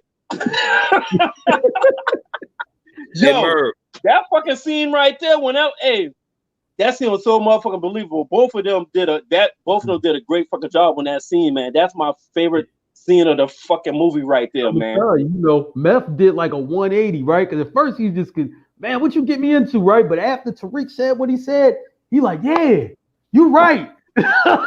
You're right. Right. I agree. You're right. And like that nigga dick got hard. Like he about to get some damn pussy or something. That nigga got excited. He was like, "Oh shit, hell yeah!" But nigga, you going into the K. I actually have nothing to add, Merv, because when you were talking, I was like, "Won't this motherfucker get out of my head?" I thought that was an amazing scene. When Tariq said what he said to Davis, the attorney, I thought he was in his ghost bag once again, man. People hate Tariq, but I'm going to give him credit for that. I'm going to give him all the credit for that. What you got, Mark? Man, I'm trying to tell you, I just think Tariq is going to handle this thing, really well. I think it's gonna be Before you get into that, you got a best scene? You got a favorite scene? man. You know Or what? was it that same one? You know what? I'm gonna say like this. I got a couple, but here's the thing. I think my favorite scene is really when Mary stepped out there, and it's something you alluded to earlier, Merv. Her presence of just when her presence, like as that kind of character, right? I'm like, man, when I think back to past shows, Marlo Stanfield, The Wire, Adebisi from Oz, I'm like, when they first stepped on the scene, I'm like, they had such a presence about their character that it's Fact. like, yo, they mean business. You know what I'm saying? So I like when she stepped out there and she wasn't playing no games when she stepped out there. So that was probably, my favorite scene, just seeing her in her element, just like, look, you know what I mean? Get the fuck up out of here. You know what I'm saying? And it wasn't no backing down. I like that shit. All right. All right. So now I got a quote of this show. All right. And if y'all got a quote of this show, let me know. And my quote, that was my favorite scene, but I got a different quote of the show. And this comes from Davis, Method Man, right? So this is after Tariq did that Instagram shit, put Davis on the spot, gave him 50 grand, and he met his mom. And the first thing he said to his mom, it was a short statement, but very, very fucking profound to me. And funny, it was humor behind it. He said, "You raised that kid? Man, I don't know whether to congratulate you or turn your ass into DSS services." Yo, that was a very strong quote. Like, that was a very strong quote, because coming from him as this crooked attorney, and the fact that he shunned the kid. You know what I mean? He knew, he like, yo, after he said what he said to the kid, like, I ain't about to hear from this motherfucker no more. Yo, 500 liquid up front. Now get the fuck out of my face. I ain't got time to waste. I ain't about to fuck with you and your goddamn crazy ass family. And for Tariq to be able to turn this shit around and be able to only give him 50,000, nigga, he had for 500. You give him 50 for, and he still had to go to. You get the motherfucker. What was that? 5%? What was that? That's what, 5%. Motherfucker, even get 15%. He even get 50% with normal lawyers ask for a goddamn retainment fee. Nigga asked for 500 grand and doing for 50 grand because of what Tariq did. So he saw Tariq slickness. He saw how Tariq is a go-getter, but at the same time, he saw the devilish street ways in that motherfucker. So when he said, "Yo, you raised that kid," y'all know whether to congratulate you, because him being a crooked lawyer, he can appreciate that kind of shit. Yeah, but Tariq, but this time he was on the other end. Motherfucker did some slick shit on his ass. So now he's like, shit, I don't know whether to congratulate you or turn your ass into the DSS services, because I know the fuck I am, and the nigga got me. The nigga best me in this shit. So that's my favorite quote of the show. Y'all got a favorite quote of the show? Well, Merv, I don't have a favorite quote, but I'm gonna go a little deeper as far as what you're saying. I'm gonna go back to the previous seasons of Power. I know people are going to kill me for my Tariq praise, but y'all remember when Tariq was trying to put Ghost on the social media so he can boost Truth? Mm-hmm. So I thought, when I saw that scene, I thought back to that, and Tariq is about 18, 19 on this show, so he's what we call Generation Z, which this is the social media age. So it was really, really savvy for that kid to get a popular freshman high school basketball player who probably got millions of followers, right? And go on his Instagram or Twitter, whatever it was, and boost Davis and bring him out like that. Once again, going back to those ghost type tendencies along with his Generation Z social media savvy, which brought him out. I thought that was pivotal in getting Davis come. I mean, I know a lot of people hate Tariq, man, but Tariq made a lot of smart moves that erases a lot of the dumbass moves that he made in previous seasons. That's just me. I know you're gonna kill me for it, but that's how I feel. That's what I got. Yeah, man. I'll say like this. For me, I think it's, I don't have a favorite quote, but I'm the two things that I very much appreciated is that you can see like everything that Tariq, learned by watching his father, learned from Kanan, and some that he learned from his mom, to kind of get him to this point where he's sharp, quick thinker, doesn't really make mistakes. Even when he would talk to Dre, right? And Dre was just like, yo, man, look, you keep getting caught, man. You know what I mean? For real, smarten up. You know what I'm saying? And I think all of that is kind of coming into play for him, right? So I think, just like Ghost, it's you got to watch out for the women. And he got 3 women already surrounding him already. Fact. Well, you got to watch out for that. If he can get past that, he gonna be fine. But I think that we all get tripped up by a woman, for real, some way, somehow. I just don't want him to fall. I just don't want him to get tripped 3 times. If he get tripped once, cool. I think you can survive that. But if he fall again and again and again, it's like, oh, nigga. You know what I'm saying? But I like that. And once again, Mary J's presence. With Monet, she just don't play any games. Don't nobody test her. I just think she just really be on point. Tariq really gonna have to be on his toes dealing with her. And I mean, he can't slip up at all. Not with her. You know what I'm saying? So we're gonna have to see how that go. Yeah. All man. right. So I got a couple of I got a couple of questions, but before we go there, and every episode may not have it. So I got a ghost moment. All right. So ghost moment is everybody's familiar with ghost. And when he has to get something done, how he will either manipulate the situation or he'll manipulate somebody and have them manipulate the situation.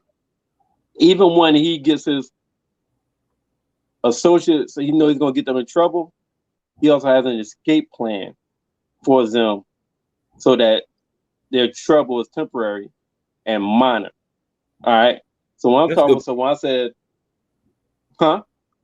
That's a good point. All right. So when I say ghost moment, that's what I'm referring to. Something like that. And it could be from any character. Do any y'all in this first episode, did y'all see any ghost moments? Did y'all see anything happen? Y'all feel with any ghost moments? I don't feel like we should beat a dead horse. I think that Tariq's interaction with Davis is a ghost moment because Ghost always manipulated a situation where it would work out for him and soften the blow for somebody that he cares about. We saw it with the situation with him and Tommy and Holly and all that stuff. But I'm not going to beat a dead horse, and we already talked about that situation. But I think the ghost moment for me would be Tariq, and his I wouldn't say manipulation, but it's kind of like a barter, or I'm giving you this so you can give me this. You get my mother, I'm making you internationally known. So not to beat that dead horse about that scene, because I know we talked about it a lot, but I think that would be my moment. Man, all right, Mark. I think his lead up to getting Davis, right? Because he approached Davis, first. Davis kind of shut him down. Look, $500K, you talk to me then, right? So now it's like he got to figure out the road to get the $500K, and it's like, all right, like his old roommate, classmate from Choke, right? Boom, the white boy, right? So he get with him. Then he was just like, yeah, man. He connects him to Effie. Effie, yummy, gives him the product, right? Boom, he already looked through his mom daycare to find Epiphany, right? Boom, he sets that up. Already got the burner phone for her, right? Look, yep. Sell this off, hit me on that number, bang, she got that. Then, you know, he uses Ezekiel Cross's phone to get to Davis. So I'm just like, that is Ghost stuff right there. This is what a young Ghost would have did. You know, Yep. like if Ghost came up in this situation now, a young Ghost, this is exactly how he would have moved to get to where he had to get to what he had to do. And it had to be steps. You know, you don't just go straight to, you know, you don't go straight to the source. You got to build up to get there. You know, because we seen Tariq try to go straight to Davis and it didn't work. But once he built the steps in and figured it out, you know, I'm just like, man, so that was my Ghost moment, just to lead up to get, you know, Davis to represent, you know what I mean, his mom. I think that, you know, and just like you said, Merv, look, man, he only gave him 10% of the money. You know what I'm saying? And then sold him again at the end of the episode. How you gonna be the shit? I'm just like, yo, if that's not Ghost, man, I don't know what is, you know. And Mark, and the funny thing is, I'm gonna piggyback off of that, and you know, it's like he met up with Davis, and Davis told him, "You forced my hand." To me, that's paying homage. Like, absolutely. Damn, you brought me out. No reason but to meet. I had no other alternative but to meet with you. Right. That's all I got, Merv. Mm-hmm. All right. So now we talk about the old characters, talk about new characters. So I ask y'all some questions. This is kind of like short answer, not to expound on it. This is the first episode, so we got new characters, old characters, like I just said. So let's talk about old characters real quick. I got 3 questions. Each one of you, which character will you miss the most?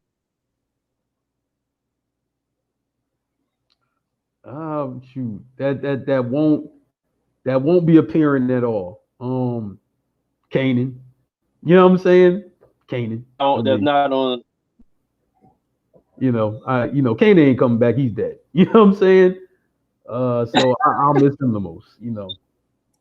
Hey, y'all gonna be shocked by my pick, but none other than the realest motherfucker in the Power series, 2-Bit.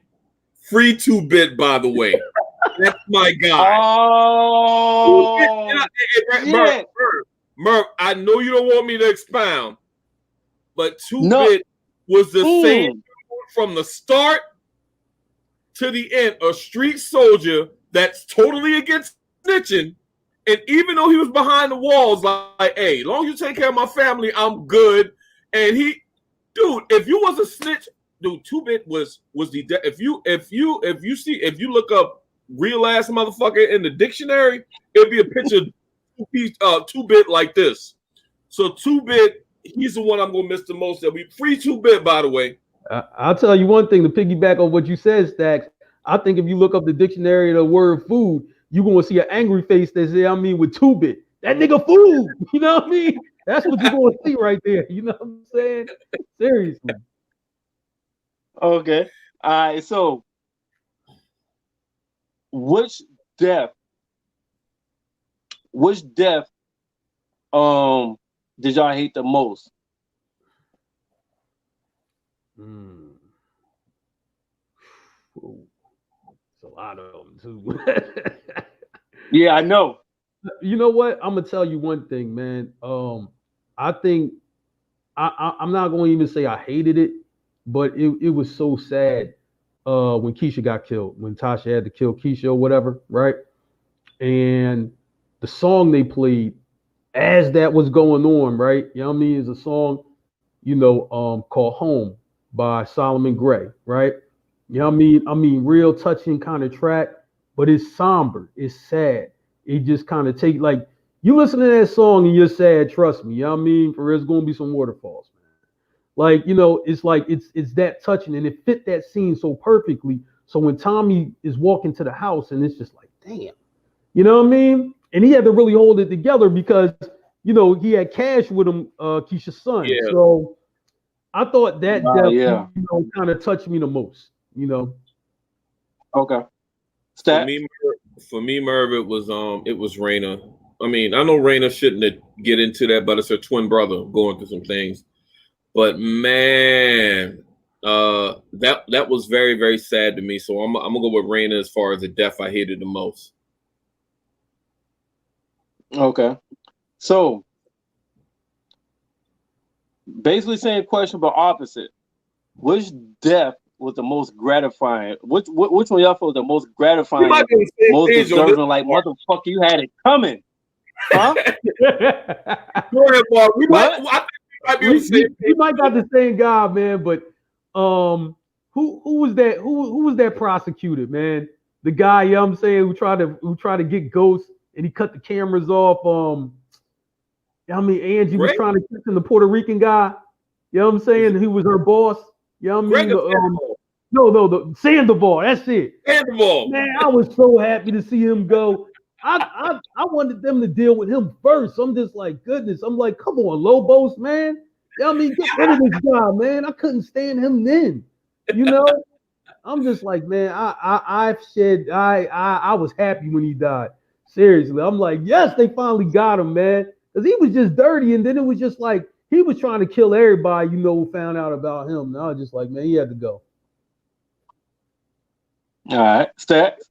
For me, it's Dre's punk ass. When his ass got fucking sauteed and fricasseed in his cell, I was happy than the motherfucker. One, because I don't like how Dre played both sides of the fence. Okay, you street, but then again, you snitching and you turning state's evidence and all kind of stuff. But I think Dre lasted like 3 seasons too long. He should have been dead a long time ago. But it was so gratifying and it was so great that the homie 2-Bit and Spank, God rest Spank's soul, because Tommy didn't get him. That was gratifying because Dre deserved to die a long time ago. That's all I got. Hey, Dre is probably closest to fucking Ramsay from Game of Thrones. Yeah, he's one of the motherfuckers that everybody was like, when the fuck you gonna die, nigga? When the fuck you gonna die? Every episode, I was like, why is this motherfucker still living? Yeah. I can see that. I can see that, man. All right. So that's those are old characters. We're gonna miss them. Now let's go ahead and jump in new season, episode 1, new characters. All right. From the new characters, all the new characters from the first episode, which one y'all feel will have the most impact on the show? Oh man, I think it's gonna be Monet. I think it's gonna be her, man. She ain't gonna play no games. I think she gonna keep Tariq, on his toes every step of the way. Tariq ain't gonna slip up. And I think, she gonna push that. She's gonna push, a lot of what's going on, on that other side, and I look forward to seeing her character because her presence is great. I expect that to stay the same way. So I look forward to see what she's gonna do out there. Merv, and Mark, I'm the same. Simply because she doesn't even use that much words, but her presence is just there, and the fact that she's really self-aware. Because remember, she told Zeke when all that shit was going down, take your ass inside. You too important to the family. Mm-hmm. She's the wife of a crime mob boss. So she's definitely going to have the most impact. And I don't know if y'all saw in the previews, she was getting some intel on Tariq. Mm-hmm. Tariq in turn was doing the same thing, looking shit up on the internet. So I think that Monet is going to have a really, really big impact on this series. Okay. So is there a character that intrigued y'all the most? What character intrigued all the new characters? Which character intrigued y'all the most? Man, you know what? I'm gonna tell you. Who's intriguing to me, and I'm gonna watch how they move. Is probably Davis McClain. Method Man's character. I just want to see how he's going to maneuver because he's probably going to end up doing, and you pointed to Proctor, but I think he's going to be even dirtier than Proctor. I just see it. To win this case, I think he's going to be even dirtier than Proctor, and I think he's really going to go real low, and I think it's going to be some stuff that comes out about his personal life, you know. And you remember when he was talking to Tasha, and he was like, "Yo, I told my own brother," you know what I'm saying? Like, look, this is what you need to do. So I think a lot of his life and his character is going to come out in ways that you know that we didn't even might not even seen with Proctor, and we've seen a whole bunch with Proctor, but I think it's going to be even more, you know, with Davis McLean. So I'm interested. I'm intrigued by his character and what's going to happen with him. Stacks. I'm gonna go with Kane Tata simply because I like this whole connection. I think that he is going to be the Tommy of Power Book 2. Because I mean, when you just kill in cold blood just like that, and you have a smirk on your face, man. I've already started a body count. He got one so far, but I think he's gonna have the amount of bodies that Tommy had. Because I mean, when you just look at him, you know, and what he did, I just think he's most intriguing to me because I think that's not going to be it. He may kill somebody this coming damn Sunday or two people. Because I'm pretty sure every Power fan, most Power fans out there was trying to figure out how many bodies Tommy had throughout the series. I know I was, and that's the same like it I'm looking at Kane Tahada in. Okay. Which out of all the new characters, who do y'all think will become a fan favorite? There's a fan favorite out of all the new characters. Man, you know, I think a lot of people are going to root for Lauren. You know what I mean? The girl he goes to school with. I think, you know, they're going to root for her because she got her shit together. You know what I mean? Tariq, yo, this the girl, you know, you need to be dealing with. You know what I'm saying? She ain't on no bullshit. You know, she going to keep you straight, like, you know, like mentally. You know what I'm saying? It ain't going to be about no bullshit and want to see you be at your best. So I think a lot of people are going to root for her, you know, to kind of really get his life straight. And I think even though when people hated Angie or whatever, I'm just like, I think even the people who hated Angie back in the day, I think they like that part that they, you know, because she wanted him to get them clubs popping. True. Club in Miami, the club here, the club there. You know, she wanted to see that. And I think that's how, you know, Lauren is going to inspire Tariq. Okay. Stats. You said the fan favorite. I think I think the fan favorite is going to be Davis McLean. Simply because he's Method Man. He is playing like you alluded to when we first got into the show, Merv. He's playing the hell out of that role. I know it's just one episode, but he really had me believing that he was a lawyer, and I think he's really going to get into his Proctor bag. Like Mark said, I think he's going to end up doing unspeakable acts that even Proctor wouldn't. So I think he's going to be the fan favorite because of the character he's playing. He's playing the role well so far, and because he's Method Man, and come on now, all of us grew up on Method Man from Cal and all that stuff. And I know he probably got a lot of movies. I know he got a lot of movies out there that I didn't see, but this is a real serious role, not like How High or something like that. He did a couple cameos in Luke Cage, but this is going to be this. I think this could be a springboard to him getting some more serious roles. So I think he's going to be the most intriguing character. Yeah, because this is like he wasn't in The Wire and some other stuff, but in them other roles, when he was playing serious, he was kind of like a side role. He was in a lot of scenes, but he didn't have a lot of leading parts. He's dog in this one. He's one of the dogs in this one. We one of the big dogs. He's got a leading role, a lot of speaking parts, a lot of scenes. So yeah, I'll be interested in seeing that now.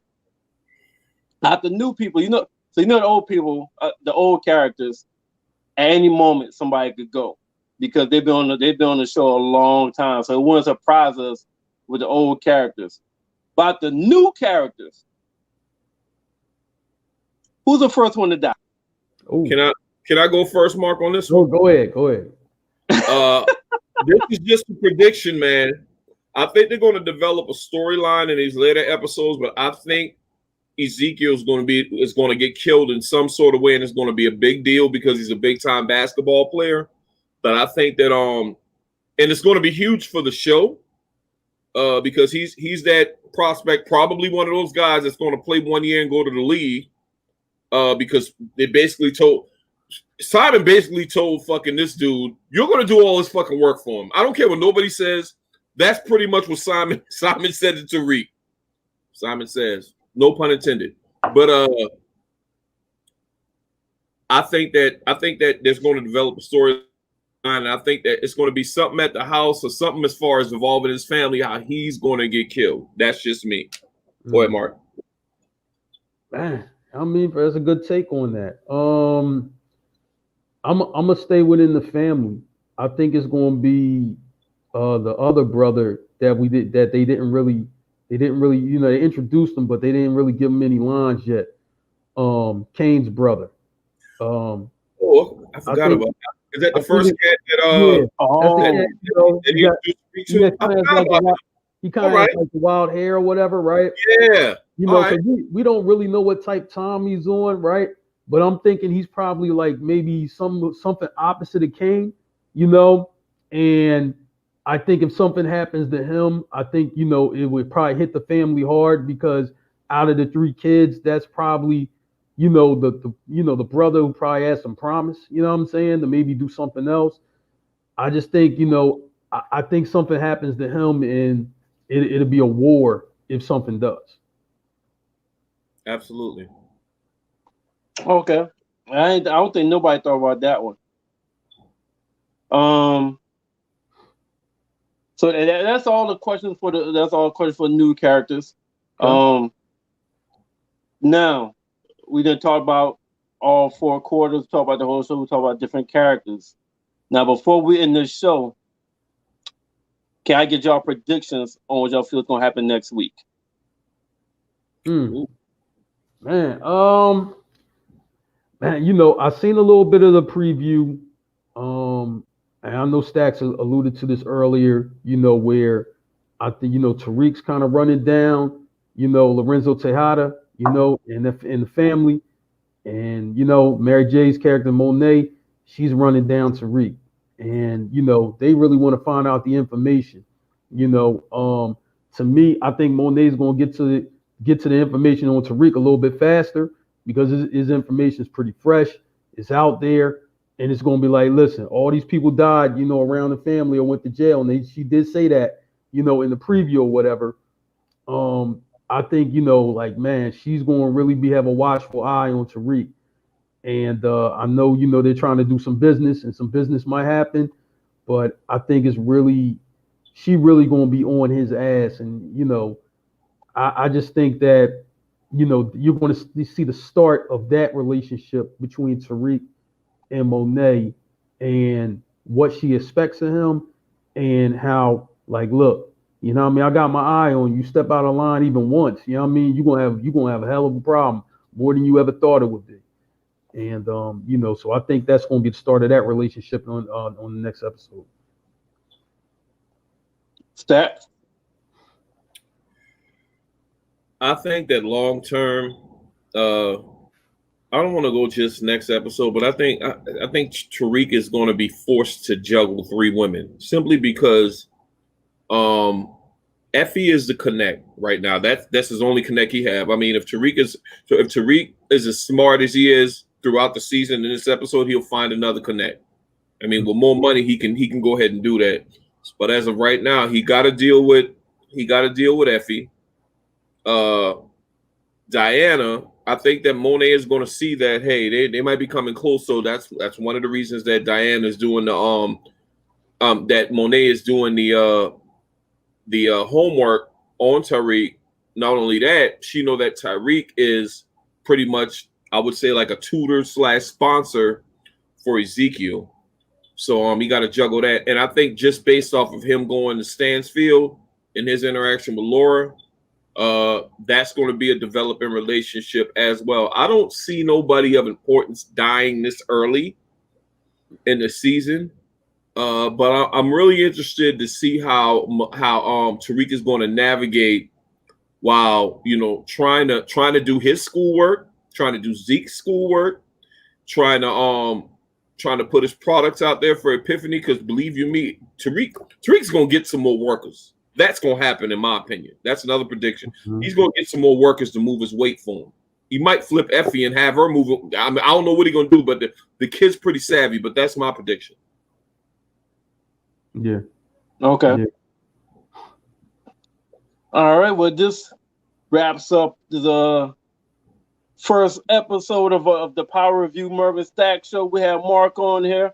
I felt it was a very good show. We had there's a lot of good points made by all the individuals, a lot of different angles. I think the good thing about us getting so deep involved, I think all three of us is going to look at the next episode from different angles that we heard today that we didn't think about. So I'm interested to see the next episode and be able to look at different things that was mentioned today. I'm looking for the next episode when we could come back and talk. So we'll be seeing y'all again next week. Next week we will be going back to our normal day, which will be on Mondays, and I look forward to it.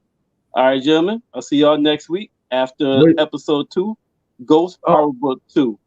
One more thing, man. Shout to Zingo TV, Black go ahead. TV. Shout to them, man. For definitely bringing us through and everything like that. So you can catch us on there. And salute to them, man. Salute to everybody watching. All right, one thing, Merv, I want to give a shout out to Mark for joining us, man. I know you're a diehard Power fan. Thanks for coming on, man. Of course, we expect to see you here every week. And I want to give a special shout out to Merv. Merv did the production as far as the formatting of this show tonight, as far as topics and things we was going to talk about. It's hard to wrap up. The show was originally supposed to be an hour, but it's hard to wrap up a Power episode in 1 hour when you have 3 diehard Power fans. And we're almost at the 2-hour mark. But I enjoy the fellowship. I enjoy the dialogue, and I just can't wait for the next episode, and I especially can't wait to hear you guys' take on next Monday.